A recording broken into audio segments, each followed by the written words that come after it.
Welcome to Easily English Podcast. Listen, learn. Speak with confidently. Hello, everyone, and welcome back to another episode of Slowly English Podcast. I'm your host, Ali, and this podcast is made for anyone who wants to improve their English while learning something valuable for real life. We speak slowly and clearly, so don't worry if English isn't your first language. Just relax, listen, and enjoy the conversation. Today's topic is one that I'm really excited about: 9 habits that can change your life. These are small, simple habits, but when practiced daily, they can completely transform how you feel, how you think, and how successful you become. By the end of this episode, you'll have a clear, practical list you can start using today. And of course, I'm not alone today. Joining me, as always, is my wonderful co-host, Emma. Hi, Ali. Hi, everyone. I'm really excited about today's topic.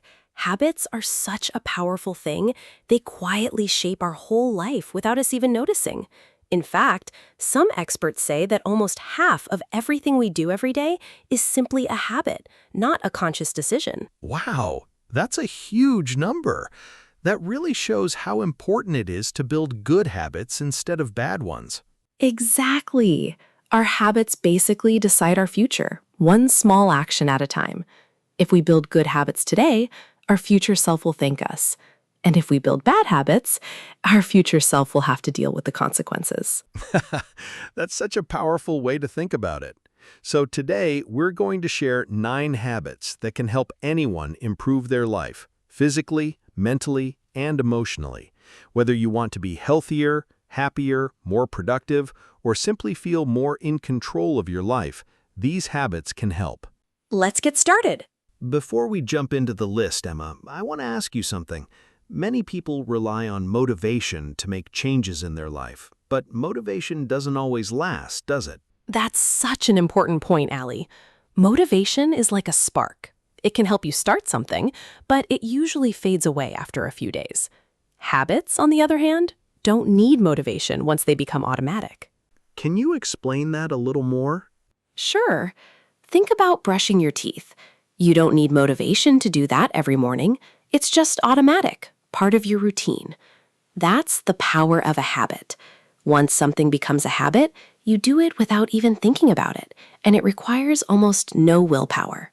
That's a great example. So the goal is to turn good actions into automatic habits instead of relying on motivation every single day. Exactly, Ali. And that's why today's habits are so powerful, because once they become part of your daily routine, they keep improving your life without you having to think about it constantly. Let's start with the first habit, waking up early. This is a classic one. Many successful people say that waking up early gives them extra time to plan their day, exercise, or simply enjoy some quiet time before the world gets busy. That's true. I remember when I started waking up just 1 hour earlier, it completely changed how productive my mornings felt. Exactly. And you don't have to wake up at 4 or 5 a.m. Even waking up 30 minutes earlier than usual can make a difference. What do you personally do with that extra time in the morning, Emma? I usually spend it stretching a little, drinking water, and just sitting quietly for a few minutes before checking my phone. It helps me start the day calmly instead of feeling rushed. That sounds really peaceful. I think many people, including me sometimes, check their phone the moment they wake up, which can actually make the morning feel more stressful. Exactly, Ali. Starting the day calmly instead of checking messages or social media immediately can set a completely different tone for the rest of the day. When we check our phone first thing, we often absorb other people's problems, news, or opinions before we've even had a moment for ourselves. That's such an important point. Our mornings really do shape the rest of our day. And for anyone who struggles with waking up early, a helpful tip is to place your alarm clock or phone away from your bed, so you have to physically get up to turn it off. That's a great trick. Once you're standing up, it's much harder to go back to sleep. Exactly. Small tricks like this can make a big difference in building this habit successfully. Great tip. What's the second habit, Emma? The second habit is drinking a glass of water as soon as you wake up. That sounds so simple, but why is it so important?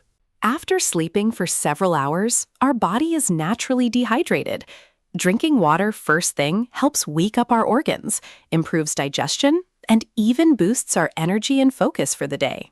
I never thought something so small could have such a big effect. That's the beauty of habits. Small actions, big results. Some people even like to add a little lemon to their water in the morning, which some believe helps with digestion too.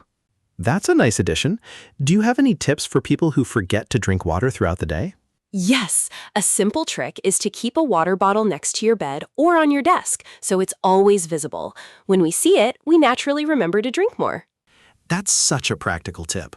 Sometimes the smallest changes to our environment make the biggest difference in our habits. Exactly, Allie. This is actually a very important idea in building habits. Changing your environment so that good choices become easier and bad choices become harder. Can you give another example of that idea? Sure. If you want to eat healthier, you could keep fruits visible on your kitchen counter instead of hiding them in the fridge, while keeping unhealthy snacks out of sight. Small environmental changes like this can guide our behavior without needing extra willpower. That's such a smart approach.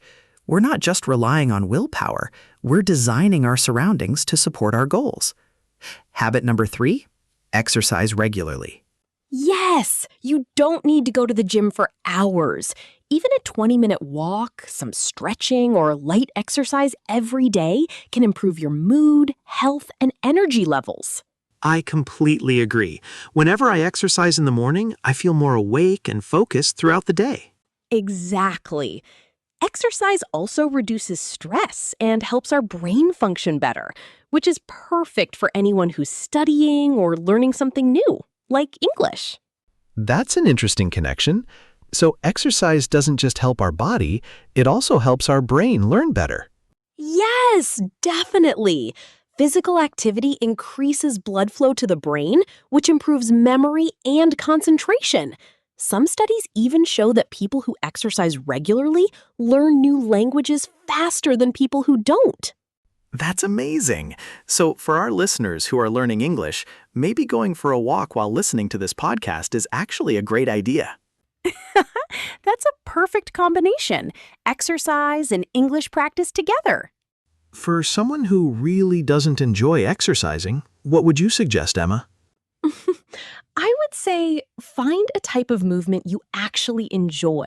It doesn't have to be running or the gym.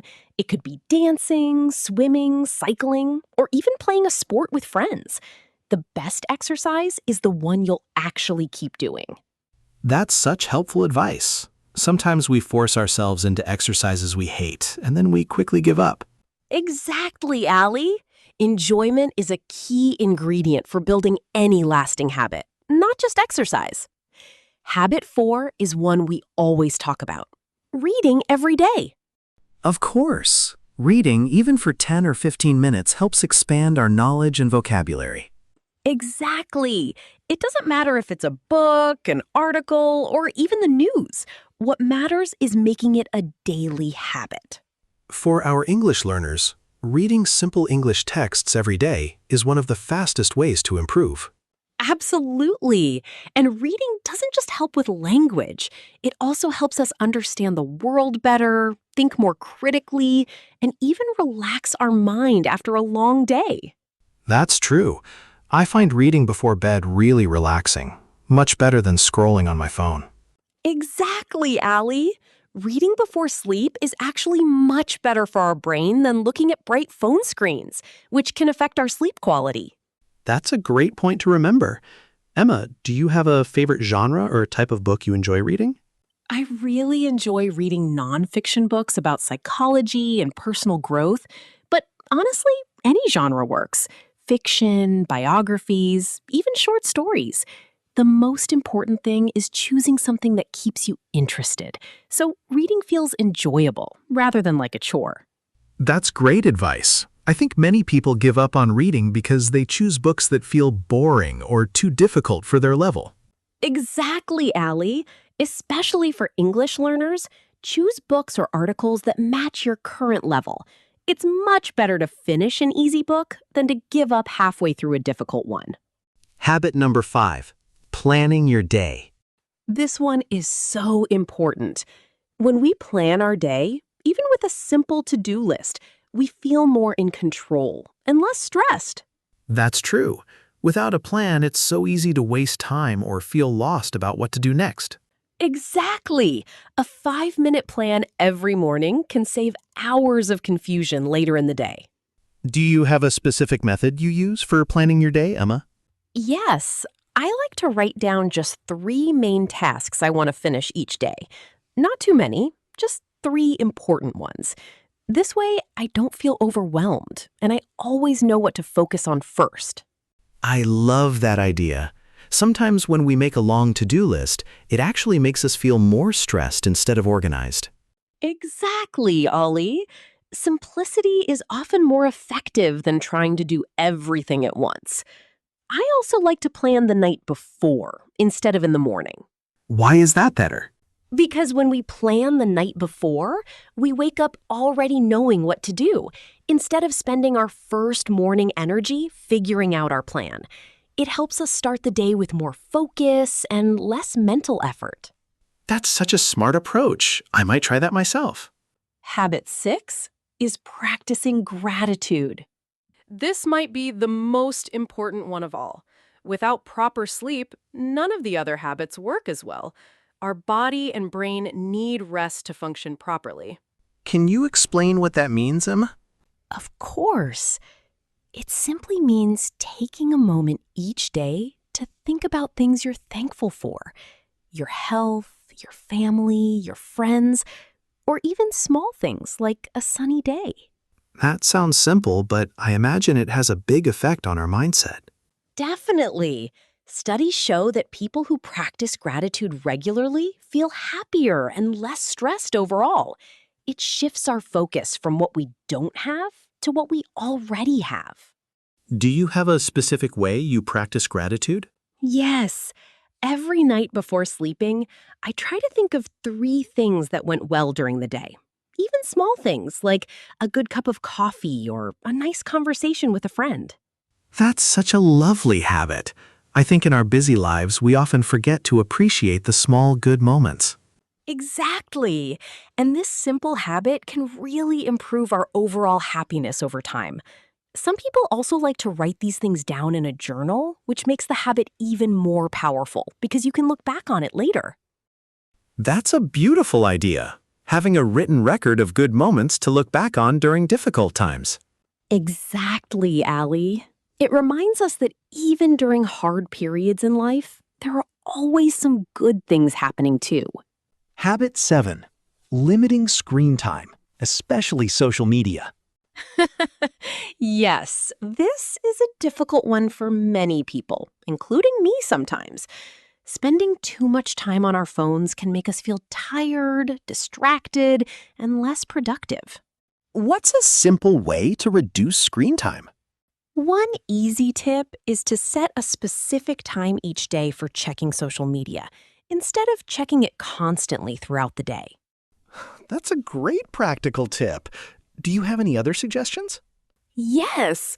Another helpful trick is turning off unnecessary notifications. When our phone doesn't constantly buzz or light up, we naturally check it less often. That's smart. I think many of us don't realize how much our attention is controlled by these small notifications throughout the day. Exactly, Allie. Taking back control of our attention is one of the most powerful things we can do for our mental health and productivity. Another good idea is to keep your phone in another room while working or studying, so you're not tempted to check it every few minutes.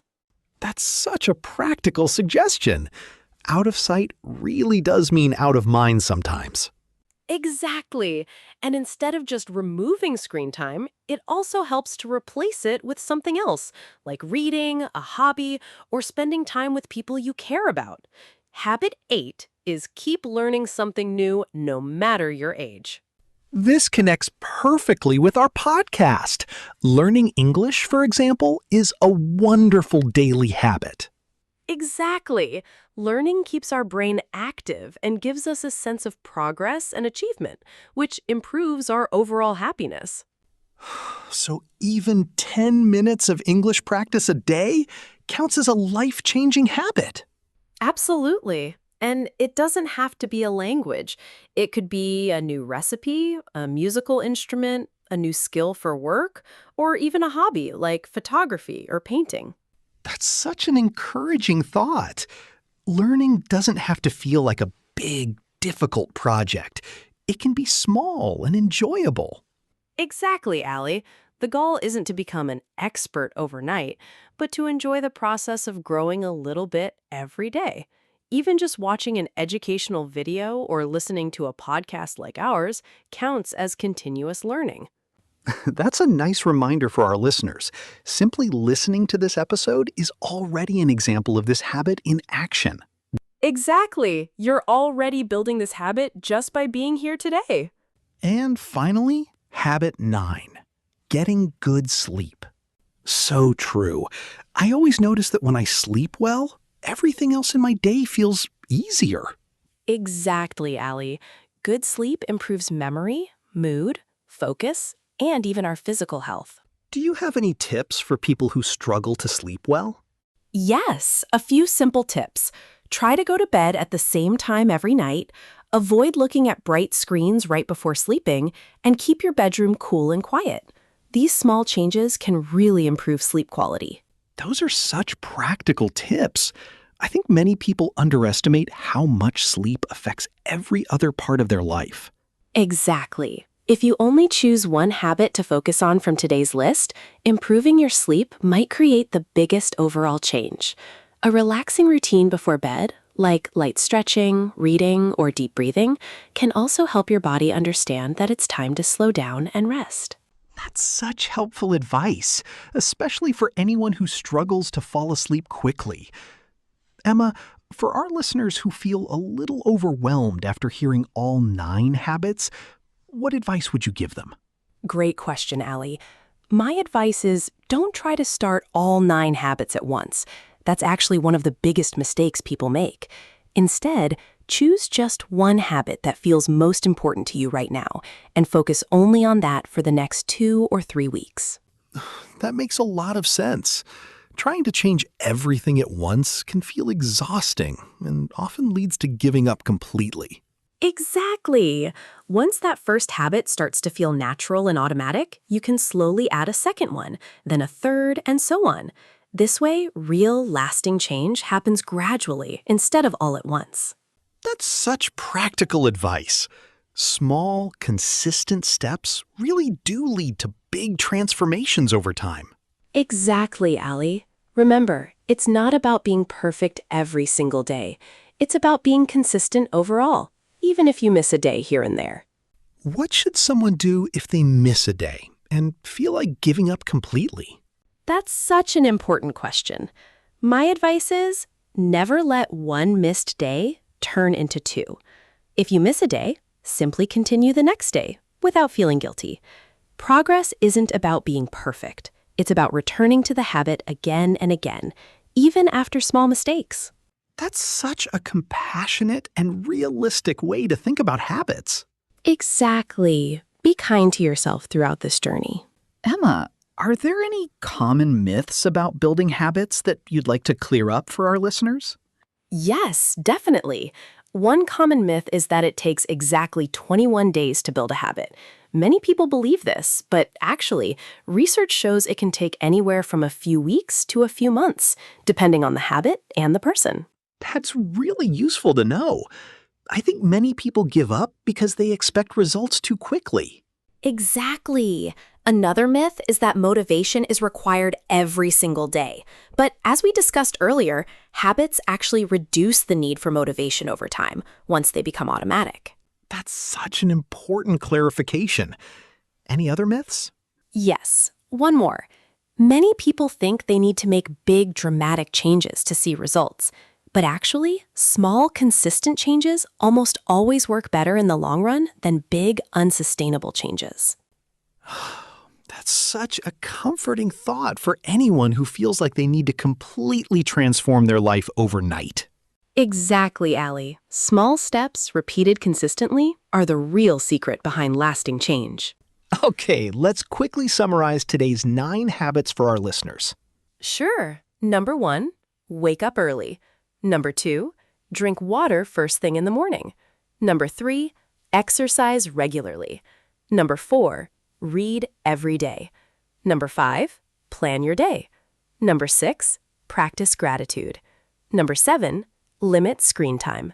Number 8, keep learning something new. And number 9, sleep well. These are simple habits, but if practiced consistently, they can truly transform your life. Exactly, Allie. Remember, you don't need to start all 9 habits at once.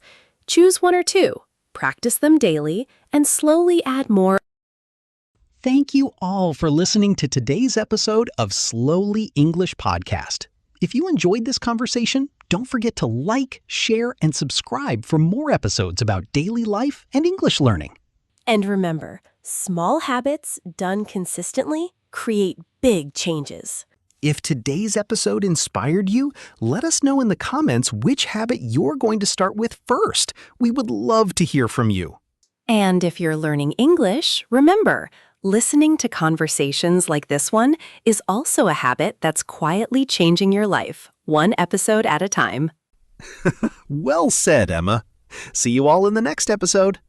Take care and keep learning. Goodbye.